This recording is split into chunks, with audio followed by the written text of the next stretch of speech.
पद्मश्री जनार्दनजी बोथे यांचा श्री गुरुदेव सेवा मंडळच्या वतीने सत्कार। वंदनीय राष्ट्रसंत श्री तुकडोजी महाराज यांचे निजी सचिव व अखिल भारतीय श्री गुरुदेव सेवा मंडळ श्री क्षेत्र गुरुकुंज आश्रमचे सरचिटणीस श्री जनार्दन पंत बोथे गुरुजी यांना नुकताच केंद्र शासनाच्या वतीने दिला जाणारा पद्मश्री पुरस्कार जाहीर झाला आहे।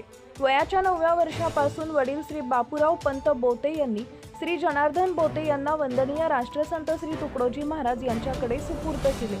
बालपण, तारुण्य, शिक्षण, विवाह सर्व सोपस्कार राष्ट्रसंतांनी पूर्ण केलं।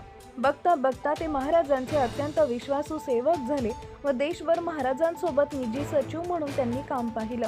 आजही ते वयाच्या 84व्या वर्षी संस्थेचे सरचिटणीस आहेत। आजपर्यंतचा त्यांचा जीवन प्रवास व राष्ट्रसंतांच्या विचारधारेचा ध्यास याचं अवलोकन करून केंद्र सरकारने त्यांना नुकताच पद्मश्री पुरस्कार जाहीर केलाय। त्यामुळे श्री गुरुदेव सेवा मंडळच्या लाखो सेवकांमध्ये आनंदाचं वातावरण निर्माण झालंय। दिनांक 3 मार्च रोजी बार्शी टाकळी तालुका श्री गुरुदेव सेवा मंडळच्या पदाधिकाऱ्यांनी त्यांच्या मूळ गावी गोगरी तालुका मंगरुळनाथ इथं जाऊन त्यांचा सत्कार केला।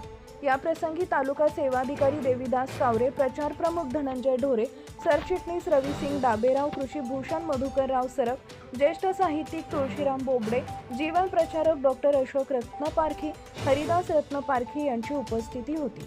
आपल्या परिसरातील ताज्या आणि महत्त्वाच्या बातम्या पाहण्यासाठी आजच आपल्या धुमाकूळ महाराष्ट्र न्यूजला YouTube वर सबस्क्राइब करा आणि बेल आयकॉन प्रेस करा।